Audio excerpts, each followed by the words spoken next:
Bom, e hoje nós estamos no capítulo 17, item 10, que é o homem no mundo.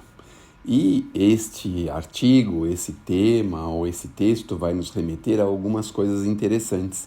É mais ou menos como a gente se comporta no mundo e o que nós precisamos fazer para passarmos bem pela Terra, não é mesmo? É o que nós muitas vezes nos perguntamos, porque a Terra, como disse a Sônia há pouco, ela é muito sedutora. Nós temos 1000 caminhos a ir percorrer e não raras vezes a gente vai até metade de um caminho e percebe que não deveria ter ido, não é mesmo? Então, o espírito protetor lá em Bordeaux 1863 vai dizer para a gente que nós precisamos começar a purificar os nossos corações. E aí vem a pergunta, como fazer isso, não é? Purificar os corações, procurar ver as coisas de uma forma mais otimista, de uma forma mais genérica, uma forma maior, como que nós nos expressamos, como que nós mostramos os nossos sentimentos. Enfim, eu acho que é uma tarefa muito grande que nós precisamos empreender nos nossos corações para purificá-lo. Algumas vezes a gente escuta expositores de renome falarem para a gente desses vasos sujos que precisam ser limpos só com água. E aí aquela água vai passando, a água limpa, né? Vai passando até limpar o vaso. Então nós precisamos limpar os nossos vasos, os nossos corações, vamos dizer assim, com bastante informação positiva, edificante, altruísta. Isso também ajuda bastante nas boas leituras, na prece. Eu penso que é isso que nós precisamos buscar. Mas ele dá uma dica aqui, ele fala pra gente que a gente precisa tomar cuidado para não se demorar muito com pensamentos mundanos ou pensamentos fúteis, porque esses pensamentos criam pra gente situações muito delicadas, muito difíceis, não é? E aí esses pensamentos nos levam a outros e mais outros e mais outros e mais outros, e aí a gente às vezes entra num cipoal terrível.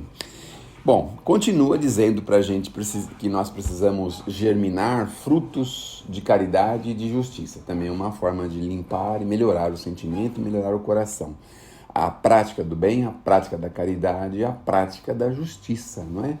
Então, na maioria das vezes, a gente tem dificuldade para isso e a gente não se percebe quando vai passando lá alguns anos, olha para trás e fala: meu Deus do céu, eu preciso me ativar mais na prática do bem e da caridade. Na doutrina espírita, muitos de nós somos convidados quase que incessantemente pelos benfeitores espirituais que nós precisamos praticar a caridade, praticar o bem. O tempo inteiro eles estão nos convidando, em qualquer diretriz, em qualquer direção. Então nós não temos assim muitas desculpas para dizer: não gosto de fazer tal coisa, portanto não farei. Mas a gente pode escolher, não é mesmo? A gente pode favorecer, a gente pode auxiliar em qualquer direção e com qualquer pessoa. Então, uma pessoa que vive dentro da caridade, ela faz a caridade dentro do ônibus, na via pública, no posto de saúde, em qualquer lugar que ela esteja, porque ela está atenta aonde ela pode ser útil, como ela pode ser útil, né? Mas ele também diz, o espírito protetor, lá em Bordeaux, 1863, diz pra gente o seguinte, que nós não precisamos viver assim como pessoas fora da nossa época, não é? Porque algumas pessoas associam a religião àquelas pessoas fechadas, com aquele semblante fechado, não é? Que não dão risada, que não tem nunca um ar assim de alegria, de contentamento, não é? Ele diz pra gente que nós precisamos viver como os homens da nossa sociedade vivem. É o futebol que a gente gosta, é o passeio ao parque, algumas coisas menores também que a gente gosta de fazer. Eu acho que a gente está livre para isso. Mas nós temos tempo para fazer tudo, não é mesmo? E não tempo para fazer nada mal feito. Nós temos um tempo para fazer tudo o que nós quisermos e pode ser que tenha alguns instantes da vida da gente que a gente vai ter momentos menos edificantes, não é mesmo? Mas que a gente precisa viver como os homens, porque na verdade a Terra não pode se afigurar para a gente um peso, não é mesmo? Se a Terra se afigurar um peso, aí a gente entra num outro problema, numa outra dificuldade, aí a gente entra lá nas lamentações, a gente entra em coisas muito ruins, não é? Bom, o que ele também fala pra gente é que a gente vai devagarzinho aprendendo a sacrificar algumas frivolidades do dia, algumas coisas que são desnecessárias. Mas isso é um projeto de longo prazo, não é mesmo? Nós não estamos aqui num projeto ansioso, num projeto que a gente tenha que executar assim em poucos dias, em poucas horas ou em poucos meses. Nós estamos aqui num projeto de vida, um projeto de 70, 80, 90 anos. E dentro deste projeto, nós vamos devagarzinho entendendo aonde a gente pode sacrificar alguma coisinha, alguma bobagemzinha, alguns sentimentozinhos infelizes. A gente vai aprendendo a sacrificar isso para que a gente vá devagarzinho também se purificando e se ajudando, né, a crescer, né? Bom, uma advertência interessante que ele dá para a gente, o espírito protetor em Bordeaux, 1863, é que a gente procure não chocar nenhum daqueles que vivem com a gente. Que de vez em quando a gente tem algumas posturas assim um tanto quanto enérgicas e um tanto quanto desnecessárias. Algumas pessoas que têm aquela história de opinião, aquela coisa forte, não é? E aí às vezes a gente choca a pessoa. Muitas vezes as pessoas querem dar bravatadas de verdade em cima das outras. A questão da razão, de ter razão, e tenho razão por conta disso, disso e daquilo. E isso muitas vezes choca. E ele pede para a gente cuidado para que a gente não choque nenhum daqueles com os quais nós vivemos. Fala para a gente ser jovial, ser ditoso, ou seja, uma jovialidade de uma consciência limpa, tranquila, não é? Daquela consciência de quem sabe para onde está indo. Essa é uma diferença interessante, não é? A gente na doutrina espírita, pelo menos é o que nós precisamos saber, é que nós sabemos que nós somos herdeiros do universo, não é? Que nós temos todo aí um futuro pela frente, e que para isso falta algum tempo para a gente tomar posse disso. Então a gente tem a certeza disso. É a mesma coisa daquela criança, não é? Que o pai promete um passeio, então ela fica ali meses elucubrando como é que vai ser aquele passeio, onde que eles vão passear, como é que vai ser e tal, não é? E fica naquela expectativa favorável, gostosa, agradável. Essa é a expectativa positiva do herdeiro dos céus, dos filhos do universo que somos nós. Então, nós não podemos ficar com aquele pensamento, né, com aquelas ideias, né? A gente vê aqui, eu acho que alguns de vocês que moram aí nessas regiões aí da Higienópolis, assim, a gente vê aqueles nossos irmãozinhos que estão com aquelas roupas escuras, né, com aquelas barbas, aquelas coisas, aquele olhar fechado. A gente vê também no nosso meio espírita, às vezes, alguns espíritas que têm essa diretriz, que eu posso dizer até um tanto quanto desastrada, um tanto quanto infeliz, de manter-se, né, com aquele olho severo, aquele aspecto lúgubre que ele fala aqui pra gente. Repele todas as possibilidades humanas, qualquer prazer ele repele, ele não aceita nada, tudo é em função de determinada coisa. Então ele vive no mundo de uma forma muito, muito, muito pesada, muito difícil, muito complicada. E nós não estamos aqui para viver desta forma. Nós estamos aqui para viver, para fazermos pessoas felizes, para buscarmos a nossa felicidade. Muitas vezes a gente vai buscar e não vai achar, mas não tem problema, a gente está em busca dela. Só o fato de termos o sentimento de gratidão perante a vida, perante as coisas maiores da vida, que nós já temos ao nosso dispor, já é uma grande felicidade de termos tudo que nós temos, a nossa casa, a nossa família, os bens que nós temos, as coisas que nós temos, já é uma coisa de muito, muito, muito, muito felicidade. Eu acho que ainda mais agora, não é? Depois de tudo que nós vivemos nos últimos 2 anos, estarmos aqui, podermos conversar, escutar, podemos executar algumas coisas, já é motivo de grande felicidade. Então não tem motivo para a gente viver assim com aquele olhar severo, sabe? Como se estivéssemos todos condenados, assim, sem remissão, sem nada. Então nós precisamos viver de uma forma leve, suave. Uma sugestão legal que eles dão para a gente é que a gente pode se dirigir ao Criador, que a gente pode criar esse hábito, tudo que a gente for fazer, dirigir-se ao Criador. Quando nós terminarmos alguma coisa, dirigirmos ao Criador. Isso é um hábito feliz que nós podemos fazer. Não significa que a gente vai ficar o tempo todo genuflexo com um joelho no chão.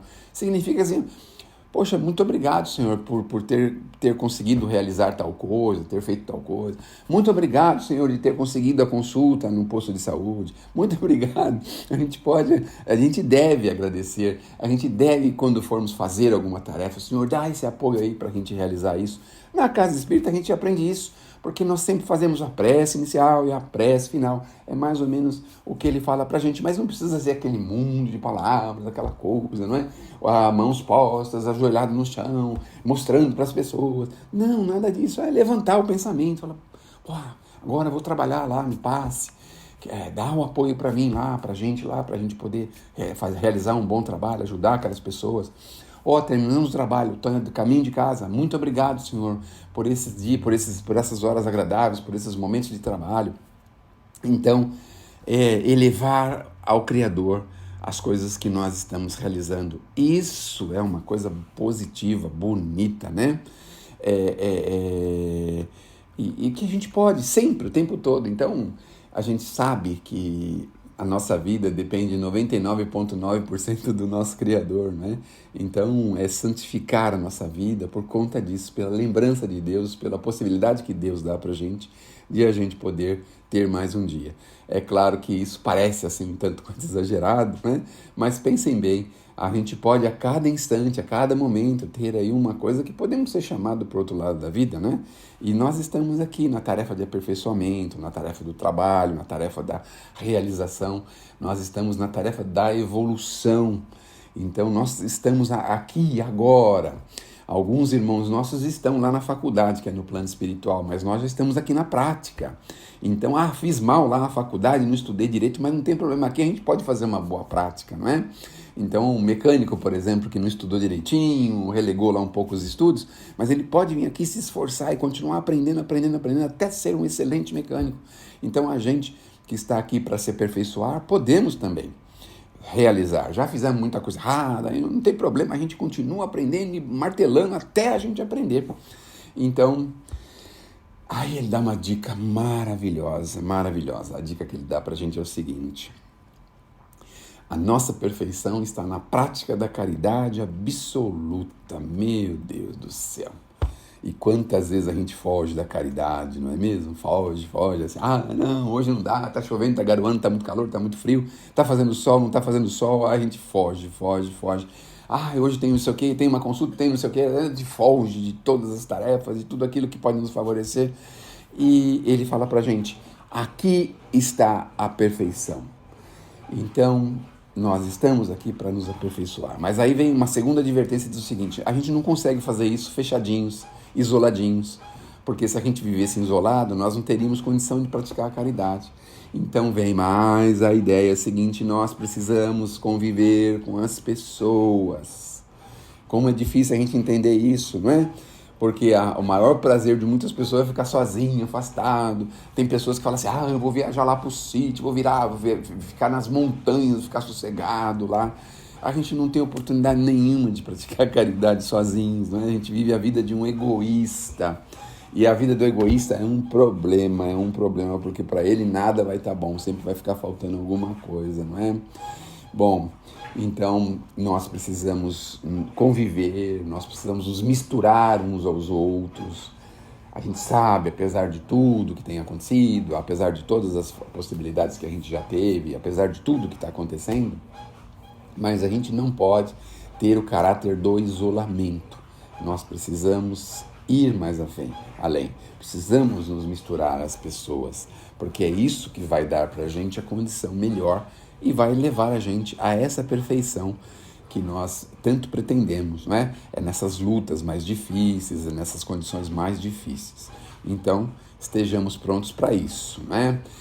Bom, para vivermos como nós podemos viver em comunicação constante com o Criador, para vivermos à vista do Senhor, não precisa a gente ficar, né, ter aquelas roupas específicas, cobrir-se de cinzas, né? Os nossos irmãos judeus faziam isso, né? Em dias assim consagrados, em dias infelizes, em situações infelizes, eles colocavam roupas de saco e cobriam-se de cinzas, assim, para mostrar que eles estavam muito tristes, muito infelizes e que tinham uma condição muito ruim. Não, a gente tem que viver mais ou menos como vive a humanidade, não é? Estou falando mais ou menos, a gente não pode também mergulhar só nas coisas materiais da humanidade, óbvio, né? A gente tem que viver a nossa vida social em família, com os amigos. A gente tem que viver naturalmente, normalmente. Essa história de querer demonstrar engrandecimentos sendo isolado, talvez a gente esteja na direção errada, não é? Bom, então façamos o possível que a gente possa, devagarzinho, ir criando, formando pensamentos e que a nossa felicidade jamais entre um ato, um pensamento que possa, assim, ofender ao nosso Criador. Então, estejamos fortes, sejamos alegres, sejamos felizes e aprendamos a viver. A doutrina espírita é a maior e melhor escola do aprendizado de vida. Que Deus nos abençoe, que Jesus nos ilumine.